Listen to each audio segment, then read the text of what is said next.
Okay, let's get started, everyone. Good afternoon. We are very excited that you chose to spend some time with us today on what is the most beautiful day so far in Providence, Rhode Island. I think at this time of year, it feels a little bit like the campus is flirting with us because it's so beautiful. So the fact that you're in this room with us means a great deal, and we're very grateful. My name is Claire Wardle, and I'm a co-director of the Information Futures Lab. And I am here with this wonderful panel of women to talk about everything we know and don't know about tackling rumors and conspiracies. And I think we're going to have a pretty lively discussion, and then I think there will definitely be a space for some Q&A. But firstly, I wanted to thank the Peter G. Peterson Foundation Pandemic Response Policy Research Fund for supporting the lab in some work that, in particular, my co-director Stephanie Friedhoff is going to talk about and helped support this event. And we do have a live stream for the people who are probably sitting in the garden with their feet up, and we have a hashtag IFL panel if anybody wants to join the discussion, and I've got a magic Google Doc that I'll be able to see as the questions come in. But to introduce my panel, I'm going to start to the furthest left with Stephanie Friedhoff, who is a co-director of the IFL, a former journalist who ensures all the time that when we do research, like, well, why does that matter and why will anybody else care? So does a great job of thinking about the communication of research, and that's what she's going to talk about today. Was a lead author in the research project that she's going to talk about, where we did a systematic review of what we know and what we don't know about COVID-19 misinformation interventions. And then I want to introduce Evelyn Perez Vadia, who is the founder and chief of strategy at We Are Mass. And we have been working with Evelyn now for probably about 6 months, and she is unbelievably exciting. The work she does, the person she is. So she is one of our fellows this semester, and she's here from South Florida. And we were like, we have to get Evelyn on stage so she can talk about the work that she has done with us and continues to do, particularly with Spanish-speaking diaspora communities. And finally, Abby Richards, who some of my students are in the room, and so they know Abby because I use her videos all the time in class. She's a senior video producer at Media Matters, professionally obsessed with TikTok, and does the most amazing media literacy interventions on TikTok and YouTube. And we're going to watch a couple of them and think a little bit about what works around them. And I'd love to hear how Abby, on the back end, how she sees those comments and how she thinks they land. So I've asked each of the panelists to just kick us off for about 5 to 7 minutes around their particular specialty. Then I've got some general questions, and then we're going to open it up to the floor. So maybe if I could pass over to Stephanie to talk specifically about the systematic review that we did at the lab. Fantastic. Well, thank you so much for the great welcome, Claire, and thank you all for being here and sharing this, balmy afternoon with us. I wanted to talk a little bit about this research that we did, which we started around 18 months ago, saying so many things have happened in the pandemic. We have innovated, we have tried to figure out what works and what doesn't as we try to mitigate the infodemic, which more and more people became aware of in the pandemic. What do we actually learn from that? What has been evaluated? And how can we carve out lessons for practitioners? Claire's not wrong. I do want research to be applicable, and I think if we have actionable evidence, then we're able to make a real difference. So we ventured out to review all the evaluations that had been done of misinformation, COVID-19 misinformation interventions. And we wanted to only focus on interventions that had really worked with people. So there's modeling studies there. We weren't super interested in those. We wanted to see what works with actual real people. So we found about 50 papers that had done, all of them were experimental, and they covered about 119 different interventions. So sometimes a paper will cover more than one. And we looked at all of those, and we started to look at, is debunking working better than warning labels, right? Is passive inoculation, right? There's all this language that we have about different ways in which we're trying to look at the challenge. And then we realized something here isn't working and isn't adding up. Next slide. So we looked at these 50 different studies. They had 47 different outcome measures. How do you compare evidence if it measures a thing so differently? Next one. And only 18% of the studies that we looked at and the interventions included any public health-related outcome measures. So if you go to the next slide. These are the examples of the types of outcome measures that these studies looked at the most. And you can see that the one at the bottom is intent to vaccinate, which we would consider a public health outcome measure versus, how people after the intervention perceived the accuracy of the misinformation that they were presented with, the willingness to share factually correct information, those types of, non-public health outcome measures. Next slide. And these were the public health-related outcome measures, actually. So intent to vaccinate, attitude towards vaccines, intent to adopt COVID-19 preventive behavior. So it's not only about vaccines, it's about all these different actions that we take in a pandemic. So one of the main points or outcomes that we realized that we needed to focus on is, why do we all think about this so differently? We are at a moment, or misinformation and disinformation studies is a young field. So we have emerging evidence, and we really want all these different scientists from different disciplines to bring their expertise and their methodologies to this field. That is awesome. But we now need to agree on how we want to study this. We needed one of the other key findings that we had was the very different stimuli were put in front of people. And that could include like gargling with salt water, but also full-blown conspiracy theories. So is a person's response to that really comparable in a scientific sense? Not so much. So we decided to write this paper really about the urgent need to come together as a scientific community to understand how we can create both a typology of what we consider, different examples of misinformation, but then also how can we get more consistency around the outcome measures that we want to measure, and how can we make sure when, for example, we look at health-related misinformation, that health practitioners are in the room so that the outcome measures are actually relevant to the work that they are trying to do. Other things that we found was that very few studies study anything longitudinally. And longitudinally here means, does the effect still apply 2 or 3 weeks later? We just need to get a lot better at understanding what works in the long run, as opposed to, I saw an accuracy nudge on Twitter, and for 2 days I changed my sharing behavior. That's not, by and large, super useful for all of us. Naturally, 3/4 of the studies were on US population, so we're significantly understudying this. And then next slide, please. And this one also blew us away. Most of the studies looked at text-based misinformation with an image attached to it. So only if you take video and text and video together, it's only 6% of the studies looked at misinformation that is presented in video form. Where does a lot of the misinformation happen? And how and where do people spend their time, right? It is they engage with video.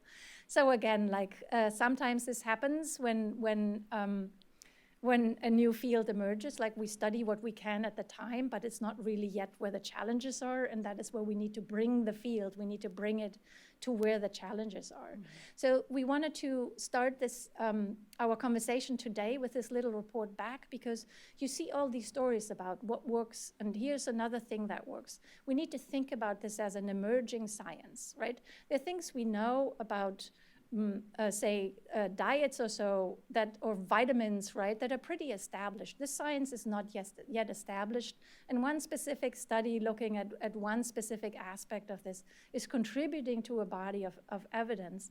But at this point, we don't have a lot of useful evidence to apply in the field, and we need to work on that. And we've done a follow-up project where we've been talking with journalists, researchers, and practitioners about what is it that you need or that would be helpful for you in the field as you are actively working on mitigating misinformation. Again, lots of people in public health and in journalism are doing this work every day. So with that, I'll hand it back over to Claire. Thanks, Stephanie. Evelyn, we would love to hear from you next. Oh, thank you, Claire. And it's so wonderful to be in beautiful Rhode Island in the spring. Es tan lindo estar en Rhode Island en la primavera. Me encanta, me parece espectacular. Who speaks Spanish here? Did it feel good to hear your language? Okay, that is why the project that we did with the Information Futures Lab was so important in South Florida. We have been a long time in Florida as a team with We Are Más, working 20 years in seeing how our communities sometimes do not have accurate information.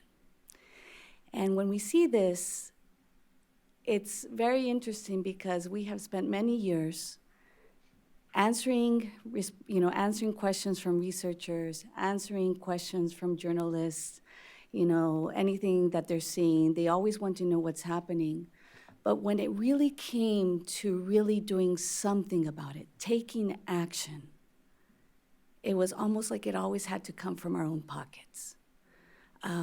We started seeing, for example, in the Uvalde massacre of our Hispanic children, how they were saying that the shooter was undocumented and was transgender, which neither was true.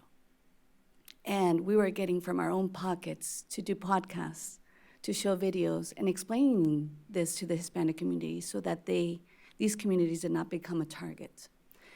So when the Information Futures Lab, Claire and Stephanie, reached out, I could not believe what I was hearing.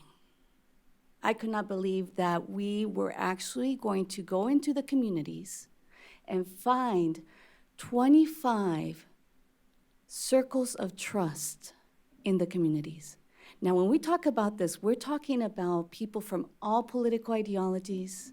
We're talking about a hairstylist. We're talking about a nonpartisan advocacy leader.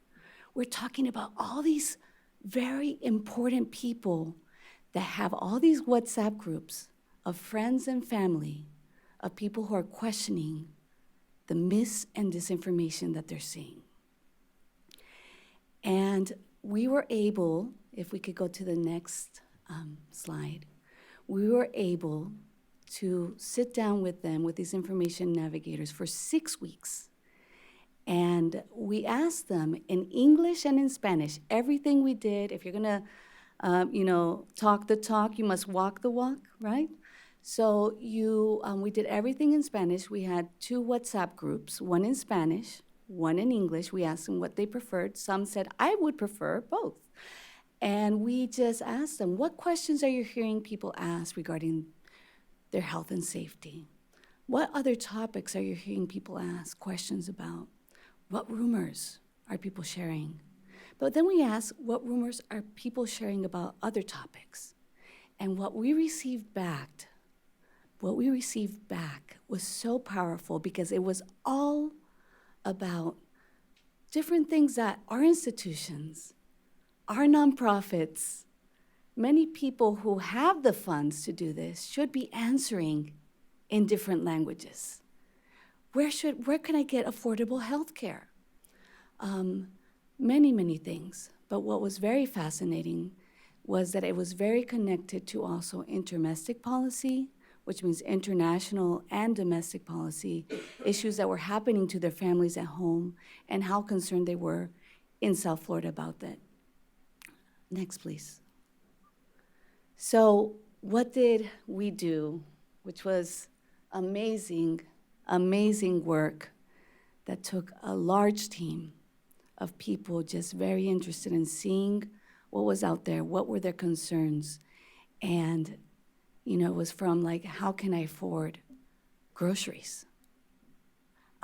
We taught the information navigators how to use a reverse image on Google. And what we found after the project was that 75% of them actually felt comfortable forwarding the information to their family members. Why? Because we were culturally competent. We were making sure that we also spoke in a language that made them feel comfortable. We were making sure that the information we were giving them was accurate. And what did that make them? We made sure that we had an empowered community. So that's the power of this project that we have been, really trying to see how can we do this in a larger scale. Next, please. So after all of this, after looking at all these questions, almost at the end of the project, we have this revealing question. It's a hyperlocal impact of disinformation activities. And the question was, they said, Alexa says there will be no election in 2024. Is the 2024 election still happening? When we did research about this, we saw this article and other articles in the Washington Post also, where Alexa was saying that the 2020 election was stolen. And because of the work of these journalists, Amazon changed it. Okay. It says that in 2024, around 75 million Americans will be listening to Alexa at least once in this year. So when we saw that, that made us question. And we said, well, let's look a little bit deeper. Next, please. So recently, We Are Más, we did a newsletter where we talked about the key 10 key takeaways that we will see in 2024. We are in the first presidential election that AI exists, not only here in the United States, but in elections all over the world. And what we are seeing is that bad actors have something that we need to have. They understand the power of accent, they understand the power of culture, but they also understand the power of our trauma. And what we found out is that in October, when we started our project, there were videos circulating which Alex Jones was saying that about Alexa, and those videos appeared in WhatsApp from an Instagram, and then we saw also that the video had subtitles that also said, here it says, so that they can cancel the elections that are approaching. So why is this project so important? This project is important because it gives you a view of what we see in the future. It gives us a view, for example, that 30% of Hispanics, according to other polls, of the work that we were doing with this small group, a larger national poll, showed that Hispanics, in terms of public health, were fearful. 30% felt that vaccines for their children were either irrelevant to dangerous. And then 2 months later, what happened in Florida? There was a measles outbreak. So that is why this work is important. This is why we want to continue to do this work, because you can research, and that research is important. We were researching at the same time we were working, but there's nothing more powerful than empowering the communities that have the circle of trust within their own communities. Thank you. Thank you, Evelyn. Oh, yeah, round of applause. It's very powerful listening to Evelyn. But I think one thing to say from the research perspective is we put this survey into the field every Sunday. So over a 6-week period, we had over 500 questions or concerns or rumors. And actually, the biggest amount were questions and concerns. Only 19% were rumors. So I think there's a lot of emphasis on how do we play whack-a-mole with rumors as opposed to how do we answer people's questions. And that was so much a huge part of the project. And it meant that the creation of this kind of content was going out every week. So it was this constant kind of production house. Okay, lastly, Abby, talk to us about conspiracies. Oh, I mean, I can for hours. I love them. I mean, it's a love-hate relationship. Hi, I'm Abby. I'm very excited to be here with you all. I am a senior video producer at Media Matters, but really I wear 2 hats. The first hat is as a researcher, so I research misinformation and extremism on social media, specifically TikTok and like short form videos, but not exclusively. And I am a content creator. And I also make a lot of TikTok videos explaining these things to people because they're really complicated and they're really scary. And I think that we have an instinct to often like shut down and tune them out because they're just so miserable to think about a lot of the time. So my aim is to take this like dense, kind of scary content and try and make it accessible and approachable to a much broader audience, particularly audiences who wouldn't necessarily read research papers or white papers or full books about misinformation. They have other things to do, and rightfully so. I'm really glad that you brought up like the lack of research that goes into videos in particular. As somebody who researches misinformation on TikTok, the reason why I started doing it, like I was a video creator first, and I was just being flooded in my comment section by people asking me questions and just spreading misinformation, and I couldn't escape it. So I started debunking it. And then like new trends would emerge, and like mainstream media would not cover them, would not accurately debunk them.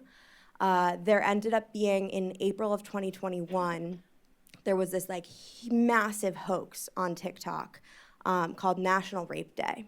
I don't know if anyone remembers this, but there was like a widespread hoax. Millions and millions of people believed that like one day people would go out and assault people en masse, which is not how sexual violence works. But like people didn't leave their house that day. And like media overwhelmingly failed to cover that because it was video, it was hard to understand how it was spread, it was hard to debunk, and like they just weren't taking TikTok super seriously at the time. So that's what pushed me into the research side of things. On a cheery, but still not that cheery note, I do want to talk about different ways that like I use to address misinformation, help people understand it. Because I use several different formats, one of which is this, one of which is visual, just like infographics like this. I made this conspiracy chart. I don't know if people have seen this before. It's made the rounds on social media a couple of times. I initially drew it on the back of my chest x-ray results. And I was having a conversation with a friend about conspiracy theories and like which ones you would believe, if any. And it got into this conversation of like, well, at what point do they become harmful? Because we know that there are instances of power abuse, and then we know that there are things that we are suspicious about, that we have questions about, but at what point are we going QAnon and getting into like really hateful conspiracy theories? So the way that this chart works is that it starts from the bottom and it moves up to the top. So at the bottom, you have the grounded in reality section, and that's like the things that have actually happened, which are real instances of power abuse. And I do want to stress that when we talk about conspiracy theories, we really need to recognize that like real instances of power abuse happen. Like people in power abuse their power. And teach people what that looks like, because otherwise they start to imagine these, big conspiracies that involve lizard people, rather than having an actual understanding of like how authority typically abuses the power that it has. So then we move up towards the we have questions category, and these are things like UFOs, Area 51, what's going on there, and then we continue on into the unequivocally false but mostly harmless section. These are a lot of like celebrity conspiracy theories, like Greta Thunberg is a time traveler, or Elvis is still alive. There's a lot of like this celebrity is actually dead. Like Avril Lavigne is dead and was replaced by a woman named Melissa. Or like Tupac is still alive and he's in Serbia. So like you can kind of go either way. And then we get into reality denial, and these are conspiracy theories that like deny like our scientific, historical, like common sense of reality that we've built. We have a lot of processes in place to try and like establish that consensus. So like global warming is a hoax, or vaccines are microchips. A lot of science denial in there. And finally, we pass the anti-Semitic point of no return. And this is conspiracy theories that are based around the idea that there's a small group of people that is secretly, with like puppet, like Machiavellian hands, controlling the entire world. And this is rooted in like a fundamentally anti-Semitic blueprint. which if you want to learn more about, I'm happy to talk about later, but we won't get into now. And then the next type of or format that I use to educate about this is videos. And I think we're just going to show that to you rather than me ramble about it.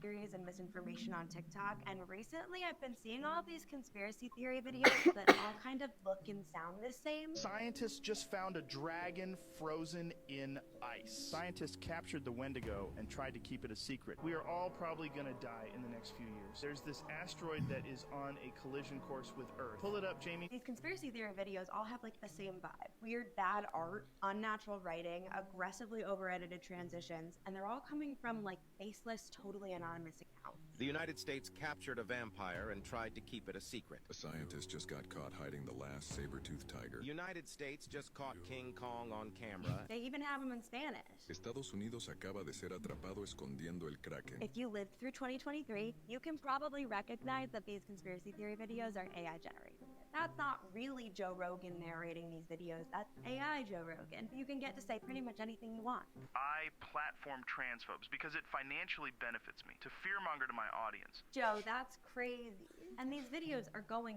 viral. 21 million views, 23 million views, 32 million views. Faceless accounts are getting tons of views posting these utterly unhinged AI conspiracy theory videos, but like, why? How? What's the point? What is the reason? So to find out, I decided to submerge myself in the world of AI-generated conspiracy theory TikToks. And the first step, of course, was learning how to make my own.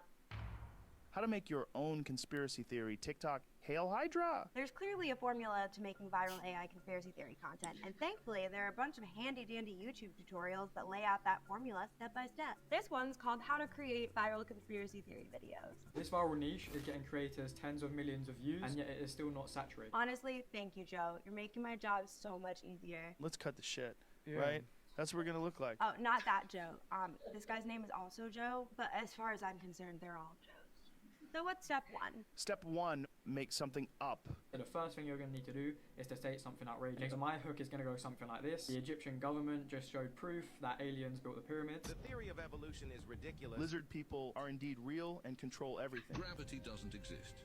You've been lied to. Coming up with a conspiracy theory like this is pretty easy. You can just kind of pull from existing sources. But the main ways I would go about finding these conspiracy theories would be forums such as Reddit, TikTok pages, and Google. You could ask AI to come up with one for you, and AI is like really good at coming up with conspiracy theories. Or you can just pull one out of your ass. And God gave me an active imagination and nightmare disorder, so you best believe that I can come up with my own. Unlike these turds. I'm gonna say that eating Play-Doh cures cancer. So I'll start with, scientists just discovered the shocking truth about Play-Doh, and they're trying to keep it a secret. Great, what's next? Step two, create a character. So you've got people's attention. Oh, we said we were Now going to you stop need here. I could watch the whole thing. But could you just talk a little bit about the length, because the length of those videos? Oh, like okay, so if you watch this video to the end, which please go home and do. I spent a long time on it, so have fun. Is that there's a monetization aspect behind this content. TikTok launched something called the Creativity Program, which pays creators to put content, like original content, out on the platform. And one of the requirements for them to be monetized through the Creativity Program was for the videos to be over 60 seconds long. So they were using AI to essentially narrate and then also use images and like make this as engaging as possible with these AI generated art. So you have an AI speech to text to speech, an AI art, and then a bunch of spooky music, basically. And you draw that out to be just over a minute so that you can monetize the video. So we were seeing just like all of these videos were like 1 minute and 3 seconds, 1 minute and 2 seconds with a bunch of blank space at the end. And it was a very like a strong pattern. I did not see very many of these videos that were under 60 seconds because the financial motives aren't there for that. Yeah, and I think you probably saw that, but to your point about journalists not really taking TikTok seriously, the numbers of views on those videos are eye-watering. And I mean, all the students are nodding. They're like, yeah, Claire. And the rest of the room is like, you say what now? So there's definitely a generational divide about understanding TikTok. But in terms of it's just this blank black hole for researchers. I'm numb to it at this point. I'm like, yeah, 20 million views. Like, a piece of misinformation did 20 million, like, in 2 days. And that's pretty standard. Like, I see that regularly. I mean, that's certainly high, but, like, very easily you'll see severely, like, violating misinformation get, like, 4 or 5 million views. Yeah. And certainly when I used this in my class, a lot of my students who were here, and I was like, do you see this often? They were like, yeah, all the time. Which was surprising to me. I thought this would just be like a weird oddity, but it turns out that there's a lot of them. I've, like, been in the gym and just overheard AI conspiracy videos in the background. Oh, they're around. Great, thank you so much. So thank you to the three of you. You can see they're kind of connected but very different. And I've got some general questions, but again, if you're starting to think and you've got some questions, make sure if you're here, we're going to have a microphone, but if you're at home, we have the hashtag IFL panel. But Stephanie, I'm going to start with you, which is, if someone had been in a coma since 2016, how would you explain the last 8 years in terms of the way that people think about misinformation as a problem and how people have responded to it? And maybe I'm talking about funders, researchers, and other practitioners. Can I just say the internet got way worse, but it will get better? You can start with that. That's a hopeful start, That's Stephanie. That's the headline. Say again, you said something about funders in the end. Yeah, I mean, I definitely, when we think about the last 8 years, we went from this time when people didn't think misinformation was a problem, apart from the rest of the world that was like, yeah, science and health and misinformation is a problem on WhatsApp, but it wasn't necessarily something that researchers were taking seriously here. There's been an oodles amount of money that have been put into this space, and I just wondered how you would reflect on the last 8 years.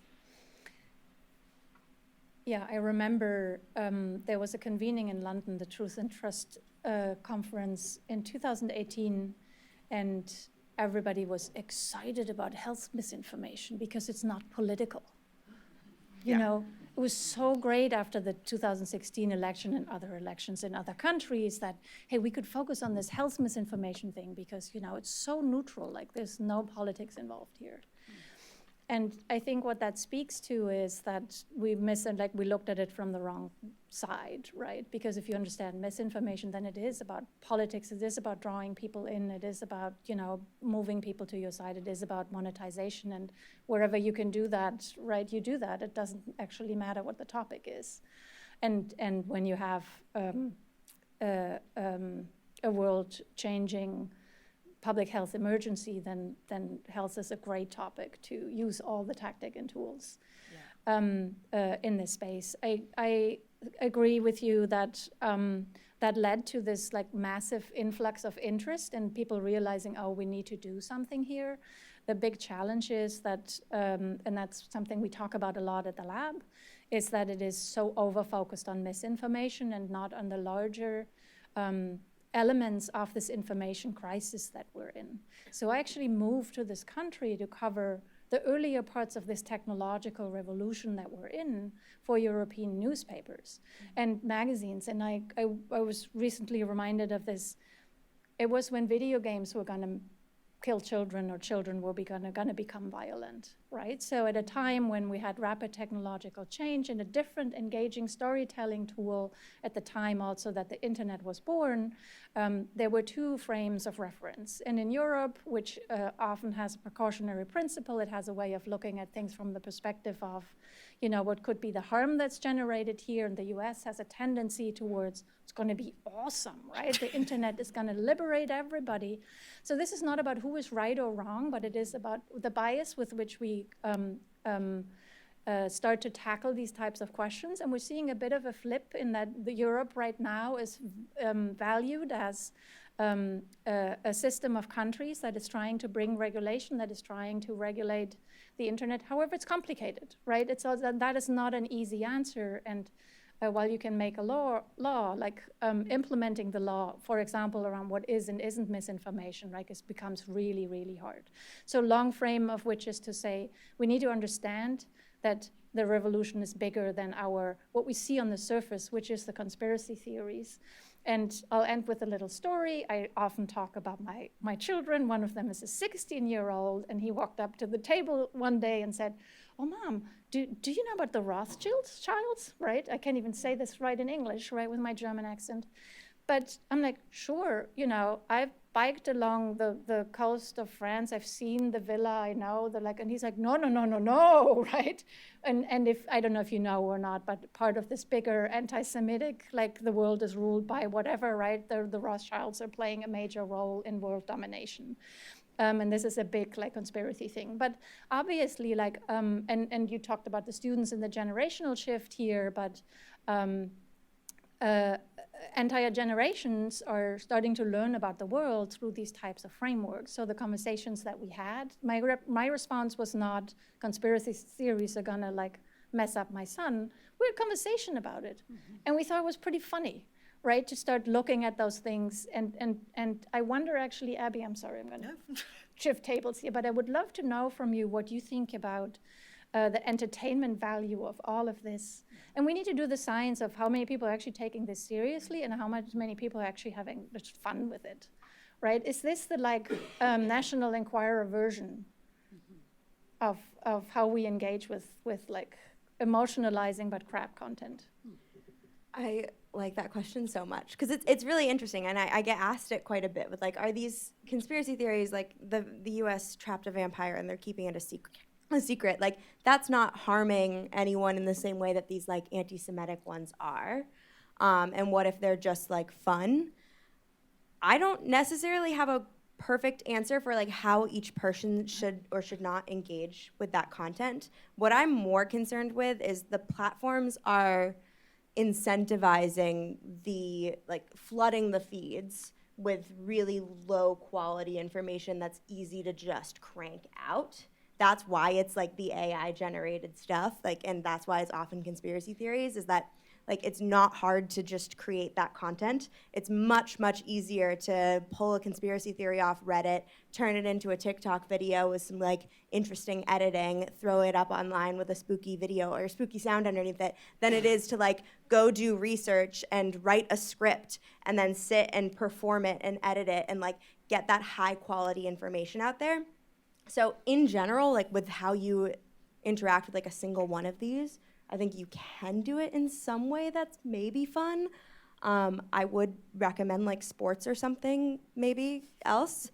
But I'm more concerned with at large the algorithms prioritizing low quality information. Oh, that's just extremely engaging because now you're just sucked into the same thing over and over again. That's just really redundant and essentially built to hijack your attention. So Evelyn, I would love to hear your perspective as this field has had a lot of money pushed into it and there's lots of research, not so much done in Spanish or with Spanish communities and not really on the platforms that your community spend time on. So, not at all.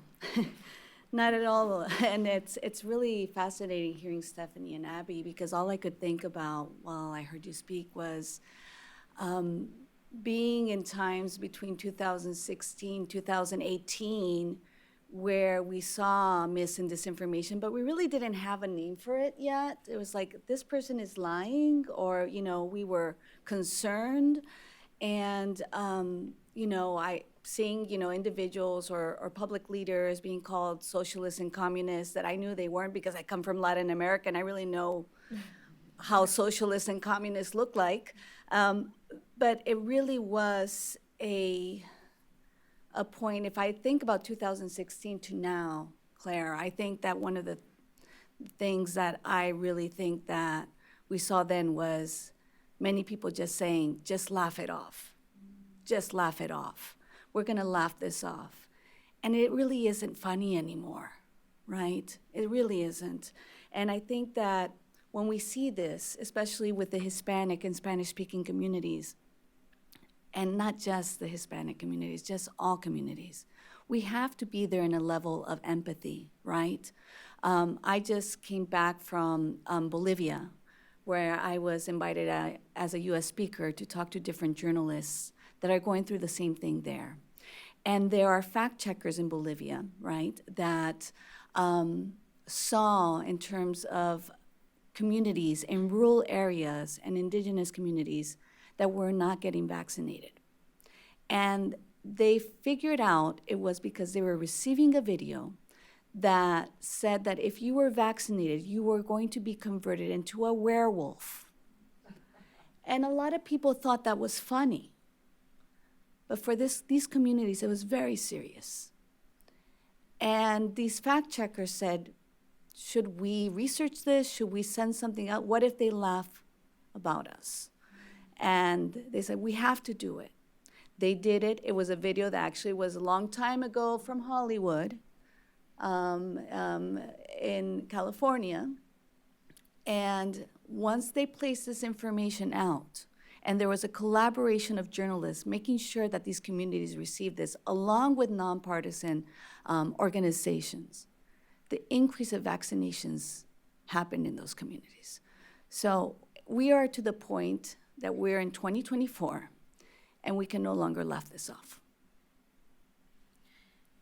I completely agree. And I also want us to ask about AI and communities, right? So there's lots of conversations about what, executive orders around AI, multi-stakeholder meetings, et cetera, but there's very little conversation about how communities themselves understand AI. And we kind of laughed along at your TikTok, but what does that mean for people who don't understand what AI is, what an LLM is, what does this mean around, bias and other things that's already impacting their communities? So I just wondered, maybe how, Abby, are you actually educating your communities online about what AI means for them? Then I'd love to hear from Evelyn.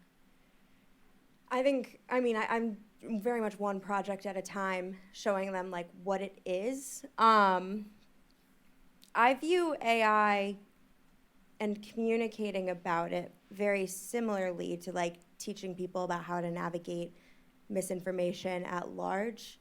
Where I can teach them, and I have made videos about how to spot it, look for asymmetry in these deep fakes and look for weird text. Here are a bunch of hacks for recognizing AI. But I think that the most important thing is to be teaching them emotional literacy around AI, because with any other form of misinformation, the number one indicator of whether or not you believe it is whether you want to believe it. And we have people who do want to believe what they're seeing online. I mean, they're being fed things by algorithms that are designed to show them what they want to see, what they'll engage with. And they feel disempowered, and that creates a perfect storm for misinformation to thrive. We know that. They feel helpless, they feel anxious, they feel uncertain.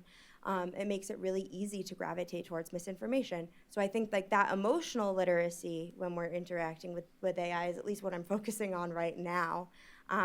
Because it doesn't matter how many tricks and tips I give you, if you want to believe the thing, you overwhelmingly will. So teaching people how to recognize that within themselves. I just saw a new paper this week about the need for algorithmic literacy, and I was like, it's April 2024. Anyway, Stephanie. Yeah, thank you. Related to this question around education, I wanted to double down on what Evelyn had just shared. When we think about, can we laugh it off or not, it's about some of us have the luxury to laugh it off. And one thing that we learned in the pilot that we did in South Florida was that we saw tremendous information inequities. So we had these questions that we got from community, and then we had a team of journalists who tried to answer the questions, but not from my perspective as a German American working at Brown University, but from the perspective of somebody who can't afford what's behind a paywall, doesn't necessarily speak English, may or may not know how a healthcare system works or how an insurance system works, right? So questions were how do I get a mammogram if I'm underinsured? Those types of questions. And it was mind-boggling to see the dead ends, how many dead ends there are. The internet, it got worse, right? It used to actually be easier to find information than it is today. So, and we started out by saying we need to be more specific about these different parts of the spectrum that we're talking about. So on one end, we have these information needs, then we have just normal misinformation, and then we have all the way to the conspiracy end, right? But what Evelyn stressed so much is who's most impacted? The people who are already most vulnerable. the people who already like can't afford, right, the more affordable ways to get better information. I think that's both important to understanding the challenge, but also to where we need to be with our education. So when you say people believe what they want to believe, but isn't it also what we're culturally conditioned to believe? So in Germany, for example, we haven't had that high vaccination rates either. Why? Because there's a very common, like I grew up with this from my parents, there's a very common belief that like if you get ill with like the measles, that's going to strengthen your identity and your personality. It's not just good for your immune system, right? It's good for who you are as a person. It goes back to like long, histories of pagan belief system. But we're vulnerable to that because of how we have grown up, what our cultures tell us. So it may sound ridiculous to why would you believe that a werewolf, they would become a werewolf? Sounds very ridiculous, unless that's been part of your cultural system this whole time. And that is what I've learned from Evelyn over and over again is that's exactly where the people with the misinformation go because they understand exactly these dynamics. Correct. I started working with communities, with Hispanic communities 20 years ago as a very, out of college. And it was because of a personal story of my mother that we were all US citizens. My father, was born in Kentucky. My mother was from Bogota, Colombia. And I was this girl in both worlds, right? And, she came here. She was also always a resident, but then, she lost her residency because she was a long time in Colombia. So we had petitioned her, my sister and I. And she was waiting every day for that interview and waiting. And she went to the immigration office and she said, I really can't afford health care here. We were in that time under the poverty level as a family. We were citizens, but we didn't really know how information worked. And the office said, well, just go. You probably will receive the letter. Just feel free to go.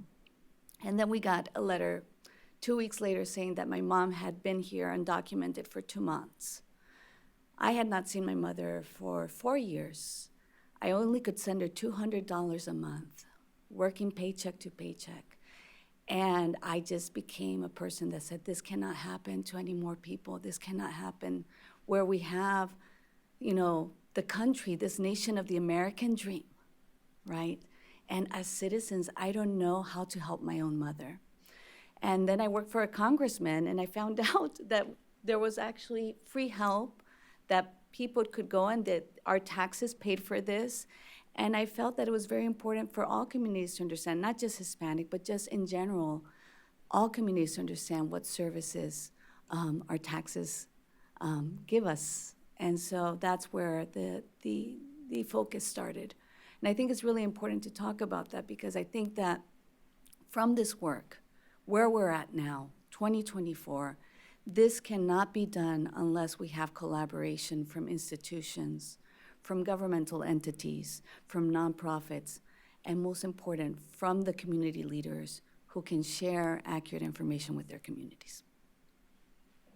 So this is the last question, so get your own questions going. But there's an election happening in this country, many other countries, but this country.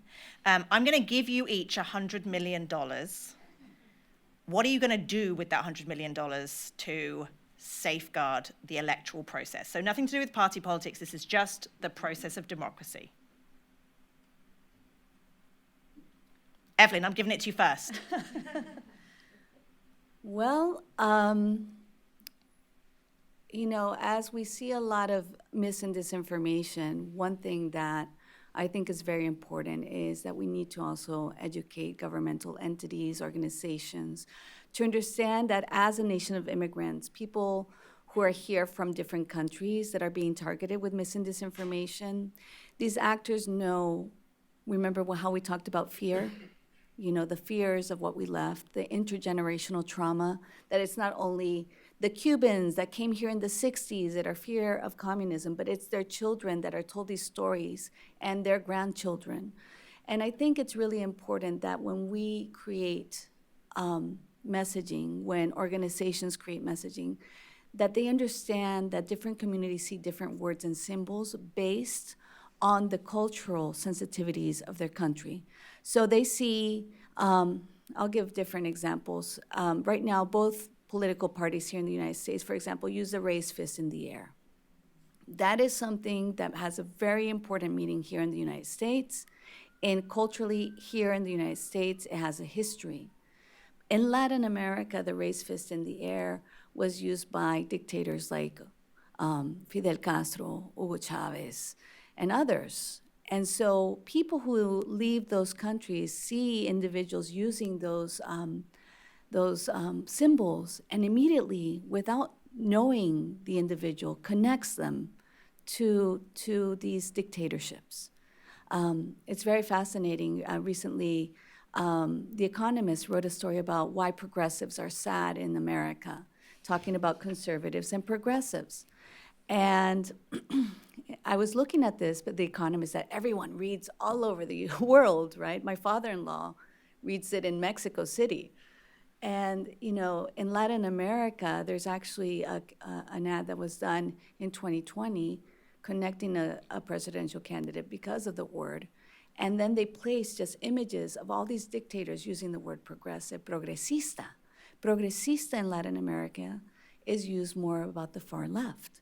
So it's just like these different things that may have a different meaning here, but immediately people may run away from these things. So I think that it's really important that in terms of entities, in terms of institutions, that you have an individual that can tell you these differences within these communities, that can explain how can we unite versus divide. What did we learn from this pilot project? The most important thing was what I learned is that no matter what political ideology they had, they all wanted the best for their families. And that's what we have to get back to. It's a good use of $100 million, I'll give you that. Abby. Oh my God, I don't have a silver bullet. I am not that smart. There isn't one. Keep going. There we go. I think I would use the $100 million to launch, like, I would steer entirely clear of any of the actual elections, and I would use the $100 million to launch the world's biggest marketing campaign for all of the federal agencies. I would give them props because I think that like the American people are so out of touch with what the actual bureaucracy of government does and the ways that it protects them, it helps them, it harms them, like, and that I think heightens the sense of disempowerment because you're so disconnected and we're so focused on the elections and on like the certain people that we put into power. And obviously, yes, that matters, but like we're incredibly out of touch with like the entire network organism that is the government and what it does. So I would run just a big campaign aiming to educate people and like make the federal agency a little bit sexier. Make really, the federal agency sexy like, again. They should know, like, you know, what is the Bureau of Land Management up to? How is that helping you? Like, why is that money going there? Because right now, we're also seeing a lot of attacks on federal agencies. And I think that that's a big part of concerns with the upcoming election. So, yeah, I think making them a bit sexier, helping people understand what they do, would be a huge help in general, just government literacy in this country. It's funny because I was talking to my students earlier this week about a study where if you remind people when they've had a positive experience with government, like was the line at the DMV less long this time around? The more you prompt people to remember that, the more that their trust goes up. Because actually people do have quite good, in different ways. So anyway, I sort of secretly love that. Was not expecting it from you, Abby Richards, I'll say that. So I was going to say, as somebody who recently spent a year in the White House, you make my heart beat a little faster because I know there's thousands of people who, you know, will appreciate hearing that, who are trying to do whatever it is, you know, they can. Building on that, I would use the $100 million, every penny of it, to create a set of community conversations across America, to bring the people that are already there together in rooms. When we did this thing with just the 25 community leaders from all these different backgrounds, we didn't have to explain that there's an information crisis. and everybody wanted to be part of the solution. So of course that's not true universally everywhere, but we need to stop being afraid to bring people into a room together. And I feel especially after the pandemic, with an epidemic of loneliness, with an not quite knowing how to engage in civic society and how to be a part of that society, we have historically been more and more removed from the engagement in our local society. We all just live in places, and some people are engaged, but a lot of people are not. So creating, and I often say this because Germany is ultimately a consensus society, which is easy to do because, for a long time we've been an incredibly homogeneous society. The United States worked for so long because it wasn't a consensus society. If you tried consensus 100 years ago, you have another civil war because people come from such different places and backgrounds.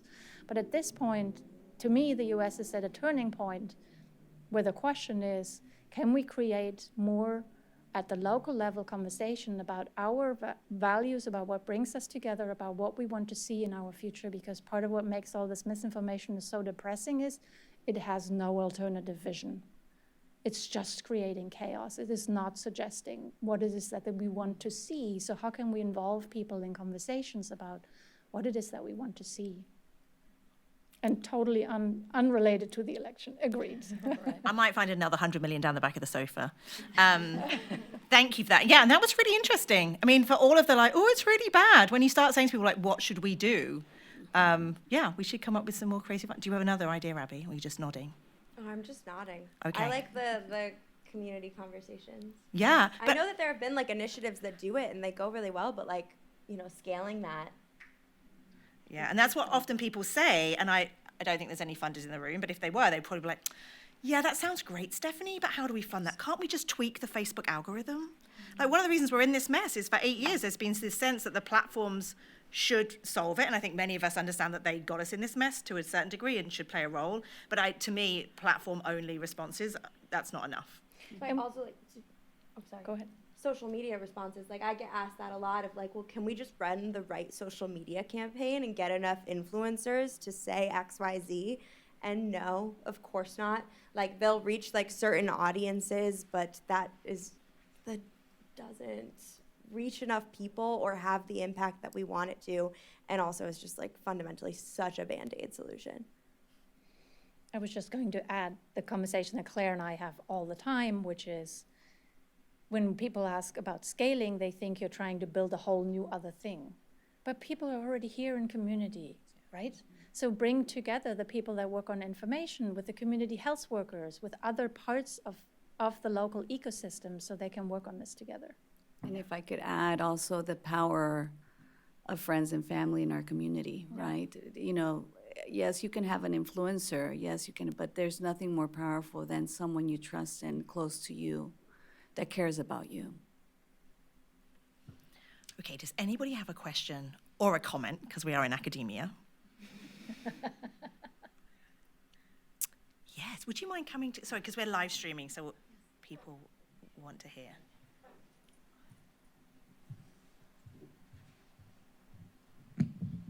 Hi, I'm Ronnie Elwey. Thank you so much. I work here at Brown in Department of Psychiatry and Human Behavior, and I think a lot about communication. And this issue of trust is so important, not just in misinformation, but just how we believe we talk about, how do you communicate test results from a cancer screening, et cetera.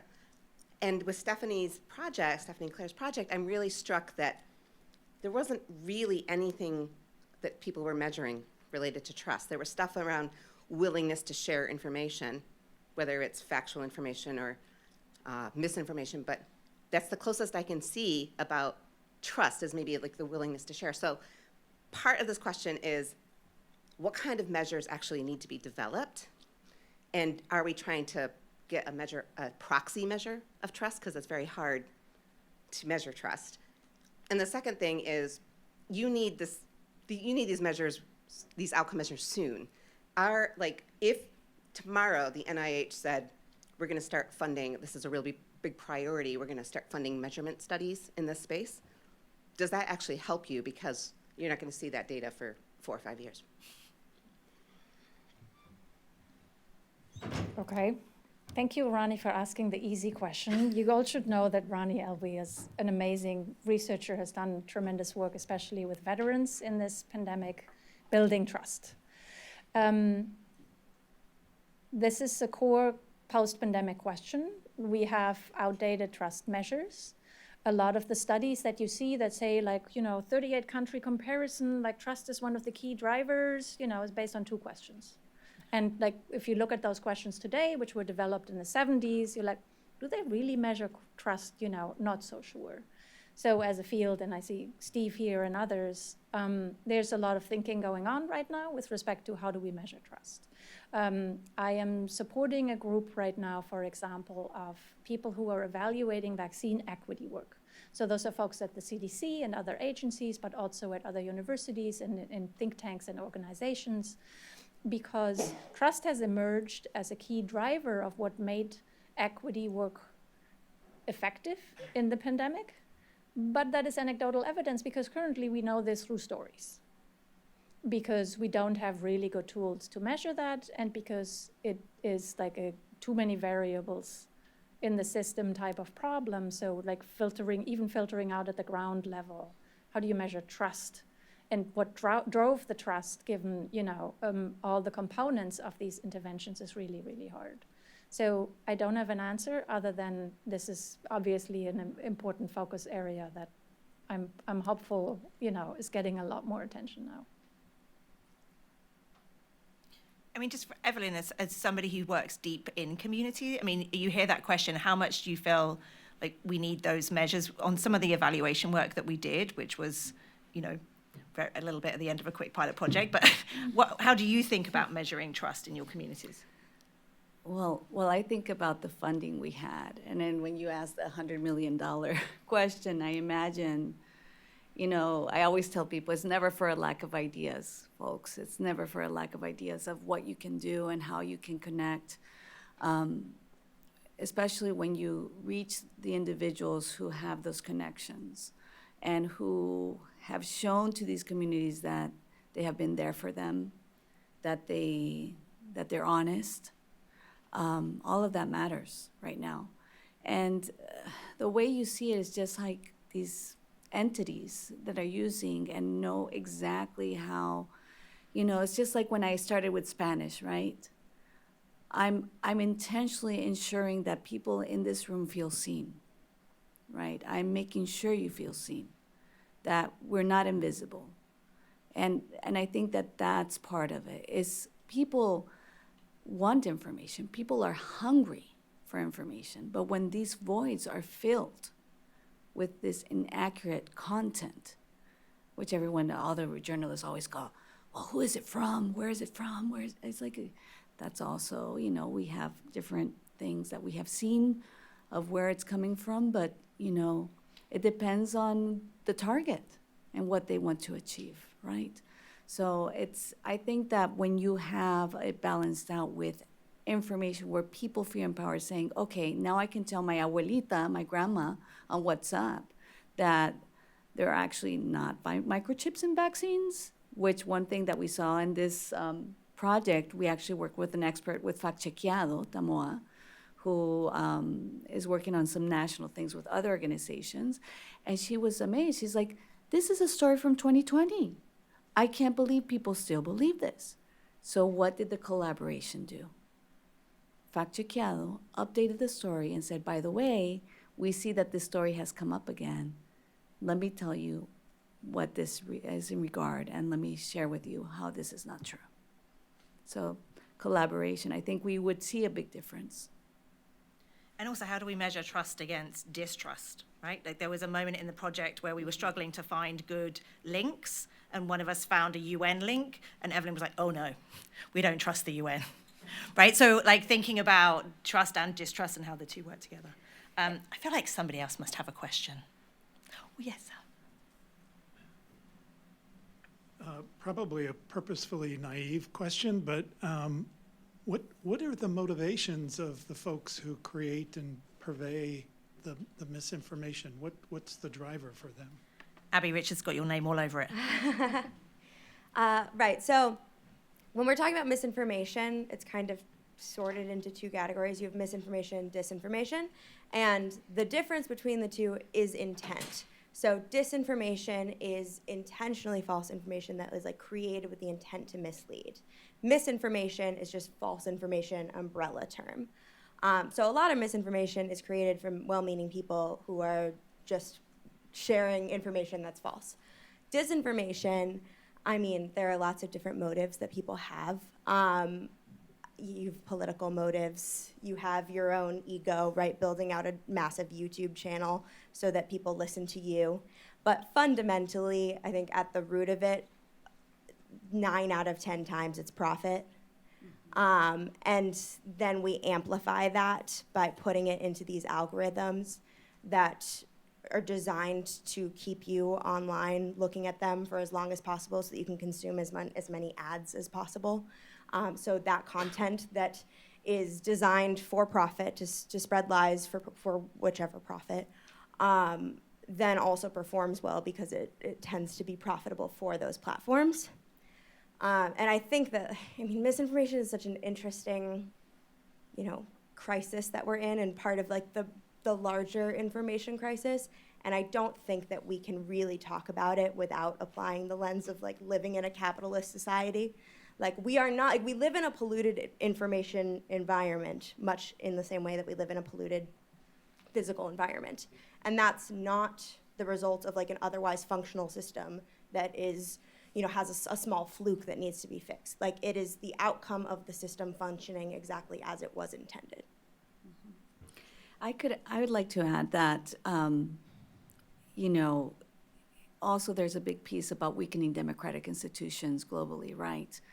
The example Claire gave, and I went to one of Claire's classes yesterday, which I love. She's amazing in how she captures the students, and it's almost like I said, you could do another career as a stand-up comedy in terms of how you, but I, when we came to these communities, we knew they were from different groups, different ideologies, and one of the things that we saw often is that we have seen, just as Abby sees and the QAnon channels, there are QAnon channels in Spanish that we've been reviewing that they're specific to culture, to accent, to things that happen in their country of origin. There's QAnon Colombia and all these different things. So you saw when you look at those channels, one of the things they start to do is make people lose trust in strong institutions.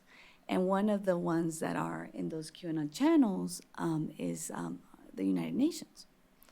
And so if you enter to build trust, you have to understand that this is where we're at, unfortunately. And I say this as a mother who my youngest daughter did a Montessori model United Nations for the last 2 years.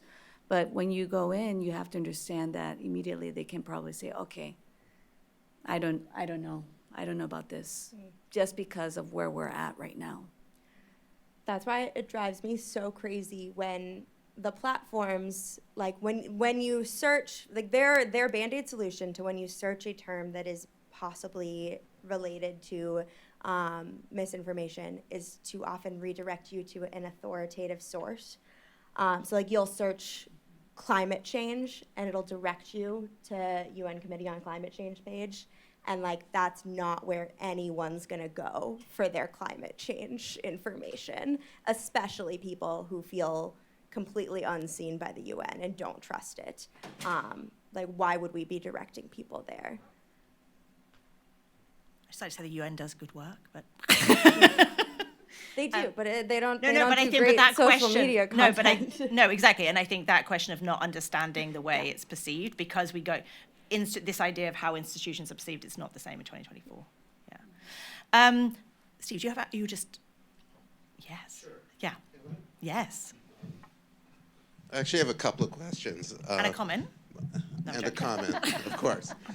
My first question is to Claire. Have you, in fact, ever been a stand-up comedian? No. No? No? Oh. I'm surprised. The comment is that there actually has been some academic work on trust. In fact, there's someone at Brown in cognitive linguistic and psychological sciences, Bertram Malle, who's developed a measure. I don't know if it's useful, but it exists. Um, I actually have found the discussion kind of heartening in the sense that it sounds like there's a lot of misinformation which is really just there for entertainment purposes, and it's not something we really have to worry about. And, you know, it could be capturing people's attention in bad ways, but, you know, television does that. I mean, rock and roll does that, right? So it's not something I'm particularly concerned. What concerns me is when people are stealing elections or lying about public health. And I'd be really interested to know more about, well, the question was already asked, what people's motivations are, like particularly in the public health case. So is it that people don't, you know, lie about the effectiveness of vaccine because they're trying to sell vitamins, or they're trying to sell gym memberships, or, you know, what's the reason? It seems really valuable to know, because then you can essentially follow the money, right? Like, wouldn't a good answer to Claire's question about $100 million be to make public what the motivations of the liars are? Right, to have an information campaign, which wouldn't be a misinformation campaign, but an accurate information campaign about what's actually going on, what the intent of the deceivers are. But Do you believe that would be effective? you are a behavioral psychologist. I don't want to misrepresent exactly your field, but you are an expert in this field. And I think the question is, so Claire obviously spent the last decade trying to do that. So I think the question is, when you do that, how do you do that? How does it reach people, right? Like all the related questions as to, I mean, I personally think we have examples within public health, and this is, you know, a hypothesis that we use in our work, which is once, you know, with tobacco, once people figured out that they're being manipulated and fooled, that changed people's belief system around trusting tobacco.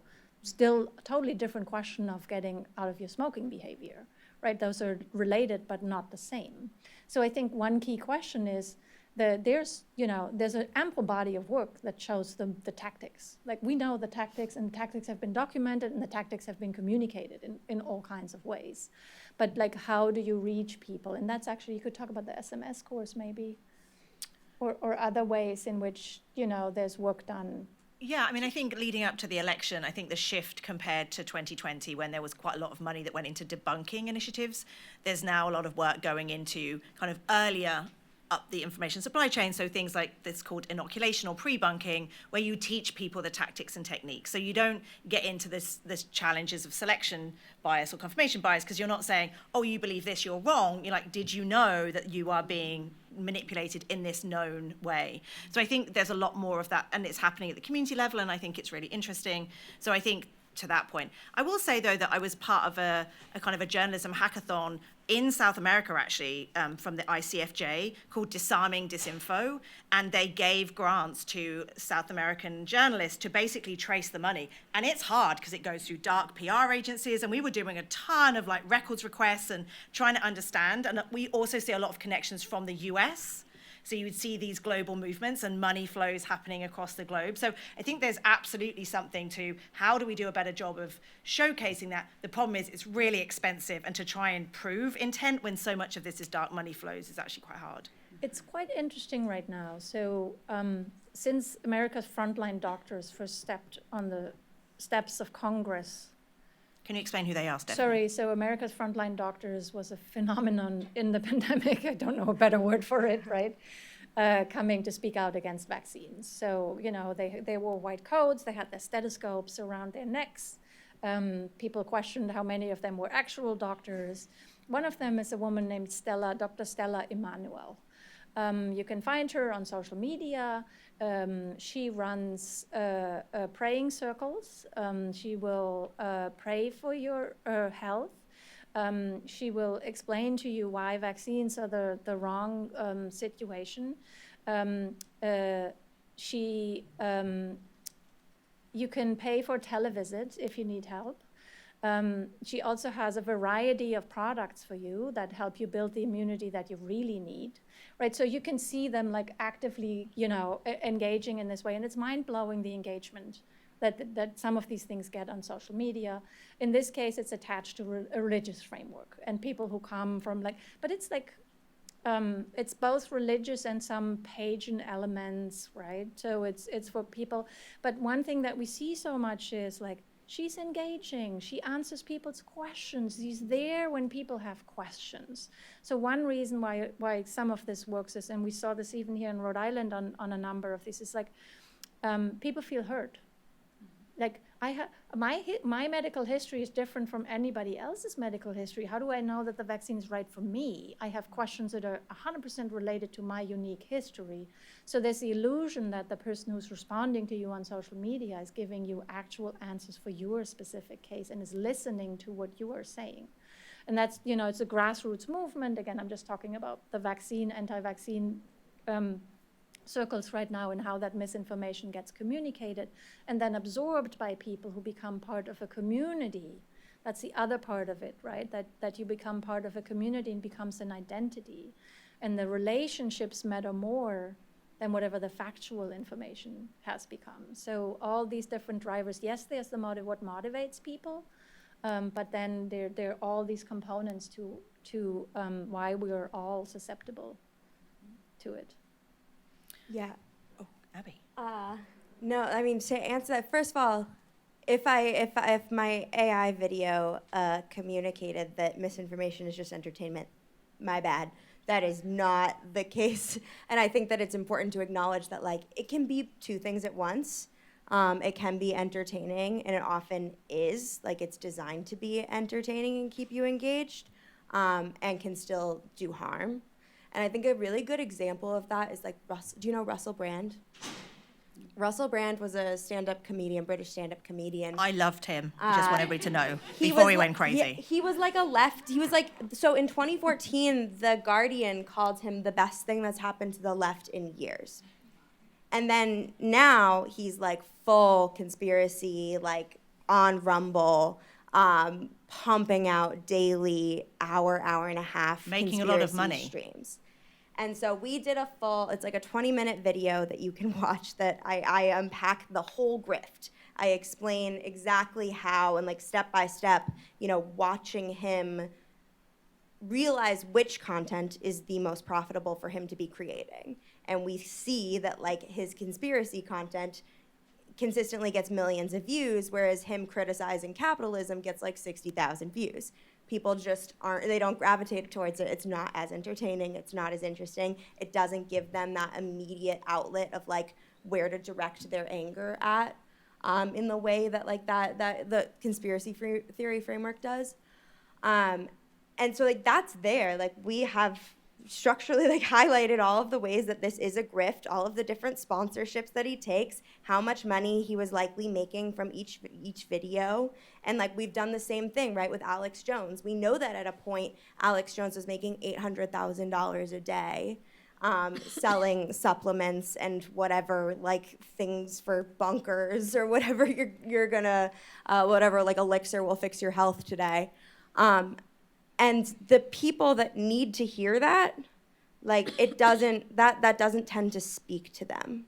I haven't seen that be super convincing because their motive for why they emotionally connect to that type of content or that person, why they trust that person is so much stronger than anything you can undo by showing them how they're making money.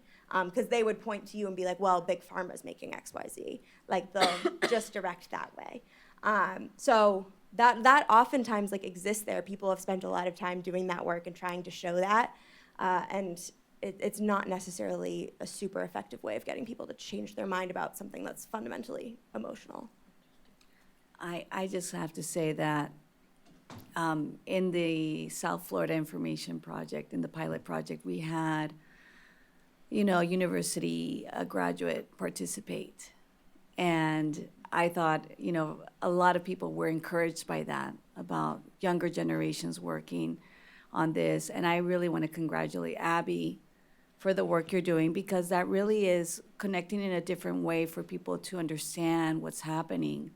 I remember, when we looked at all of this, 2017, I remember just seeing all this, so much content, so many things. And I remember just looking at my father-in-law and say, I don't know what we're gonna do. I don't know what we can do. And I was just very sad. He goes, all you can do is really present, and when you see what's happening, to expose it, show what's happening. And so I love what you're doing, because that's exactly what you're doing with, with this, of showing all the story in a way that's entertaining. Like, Claire, I said, Claire, you have 17 seconds to grab a person's attention. And I was completely mesmerized the whole time when she was speaking, or Stephanie's empathy. And I think that that's when you look at all of these pieces of these women here, that collaboration where we all have our individual gifts, and that's exactly what needs to be done in a larger spectrum. Oh, mic drop. Thank you. So also there's fun snacks outside. So I think this conversation could go on forever, but I think it should go on outside with some snacks and drinks. I just want to say thank you very much to the full IFL team. Look, they're already out there making sure the snacks are ready.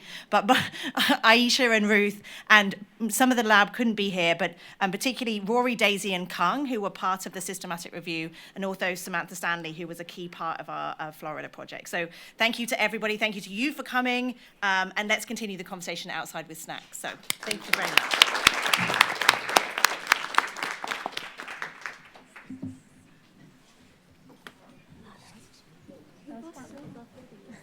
I was so enthralled.